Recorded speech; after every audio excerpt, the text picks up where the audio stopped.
Hiya guys, welcome back to We Bought a Van. Today we're going to give you a full tour of our home on wheels that we're currently travelling around Europe in.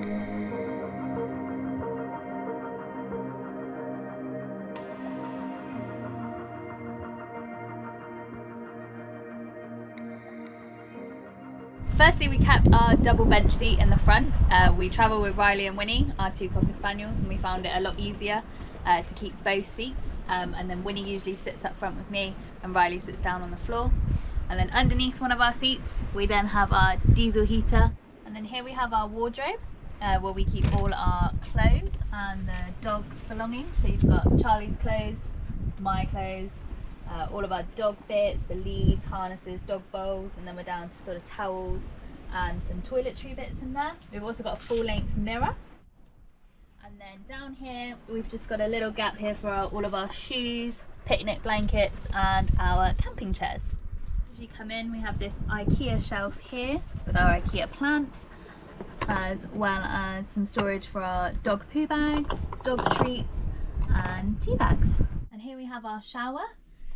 With our shower curtain that pulls across here. It's just an Amazon special, that one. And then we have our Porta Potty toilet, which we remove just whenever we go for a shower.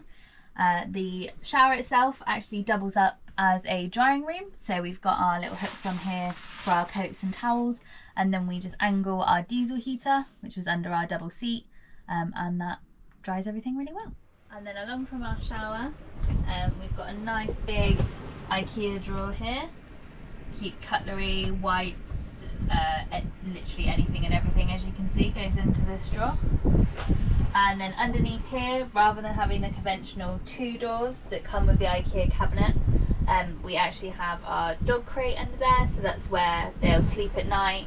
And any time we need to leave them in the van, they both are quite happy sleeping in there together. Our 2-burner gas stove here, and underneath we have our 65-litre isotherm fridge. And underneath our fridge we have a pull-out drawer here where we just keep all of our pots and pans, chopping board, cheese grater. Have our tap and our sink here. We wanted a nice deep sink just to hold and hide a lot of our washing up, so that we don't have to wash up straight away all the time, which we found in our previous van. A smaller sink meant it was not only more difficult to wash up, but we couldn't hide things away.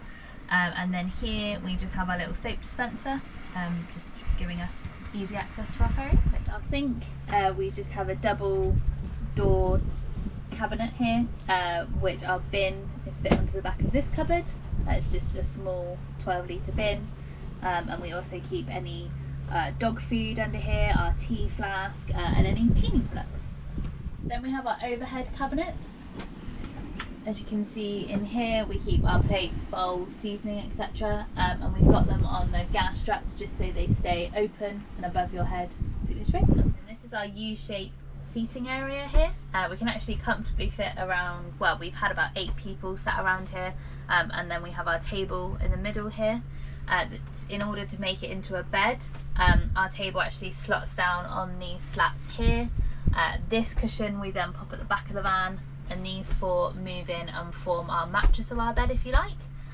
We actually keep our bedding in the overhead cabinets above me here, pillows and bedding, so then it's easy enough to make every night. I chose to put in the 4 windows at the back here, just because of the places we plan to travel.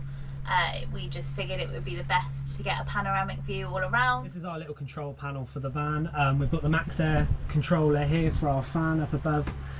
We've got the diesel heater controller, which is absolutely fantastic. That's got a built-in thermostat as well. We normally leave it set to about 18 degrees, and that's pretty comfortable for us and the dogs. And just below it is the BMW battery monitor from Victron Energy. Great bit of kit. It's actually a bit obsolete now because we've got lithium-ion batteries. They've got built-in battery management system anyway, so it just gives us a rough idea of what's going on the van. And then just below that is our inverter controller, so that controls the inverter, and also if we plug into mains we can charge the batteries through the multi-plus. So under our rear bench seat we have our bulk of our electrical system. So we have 200 amp hour Renogy lithium ion batteries, which have been absolutely brilliant. We also have the Victron Energy Multi Plus Compact. That's the 2000 watt version. Again, fit and forget. That does everything. So whether we plug in shore power, that receives the shore power and powers the van. If the shore power disconnects or an RCD trips, that then changes over to inverter within something crazy like 20 milliseconds. Main isolation for the van, positive buzz bar, negative buzz bar, and then the shunt for the Victron Energy BMV, which I showed you earlier up in the control panel. The other end of this bench seat, we actually have the Sterling BB1260 battery to battery charger. Again, fit and forget, absolutely brilliant. So up on the roof we have two 270 watt panels wired in series, giving us a cumulative of 540 watts. Again, absolutely superb. They're rigid monocrystalline panels. Yeah, we have no shortage of power with these two, especially on days like today here in Croatia where we have sun. The main thing is, which at the moment they're not, is to keep them clean. They're absolutely filthy. So we actually opted not to go for a gas hot water system in this van. We actually went for an electric hot water tank. It's 16 litres, made by a company called IsoTemp. It has a 750 watt element in it, and that runs off of our inverter and our batteries, no problem whatsoever. We've used that in Scotland, the Outer Hebrides, and down here it's easy because we've got so much sun for the solar panels. To get 2 showers and a washing up's worth of hot water out of the tank, we normally uses about 25%, 30% of the battery amperage, and that gives us plenty of hot water. So the hot water tank is controlled by this little controller down here that has 3 settings: 15 minutes, 30 minutes and 60 minutes. When we're in places where we are now in Croatia where we've got a lot of sun, we normally chuck it on for 60 minutes every day, and that gives us more than enough hot water. So this is the hub of our electrical system in the van. Everything we need to access quickly if needed be is up here. So the isolation for the 12 volt panel, isolator for the solar panels up on the roof, and the isolator between the alternator and our battery to battery charger. Yeah, in our last van we had it in the garage at the back, which was no good in an emergency because you have to run out of the side door round, open up the back doors which are normally deadlocked, and then turn everything off. So here it's fully accessible. So being that we've got the shower in the van and we've got a nice big sink and tap, it requires our water system to be quite good, quite reliable, quite beefy. So we have 100 litres of fresh water which is under the seat inside on purpose, planned to travel all year round. So we don't want any pipes freezing. Everything's in the van, apart from the waste tank which is underneath. So the 100 litre freshwater tank feeds a Seaflow pump which is under the middle bench. That then goes for an accumulator, and then that feeds the hot water tank and the cold water system around. So we have a very small gas system in this van, just purely because it only does our cooking. We have a 10 litre underslung gas tank which is behind the passenger side rear wheel. It's really neat, snugged up in behind there. And like I said, that literally just does our cooking, and that lasts us about 7 to 8 weeks. So on the back of the van, on the back of the bench seats, one of the best things that we fitted was this little shower. We have 2 spaniels and they get very muddy, very dirty very quickly, and this is great for the paddleboard. This just links into our hot water tank that I spoke about earlier, and our cold water tank. As simple as just connect it, and then we've got a nice hot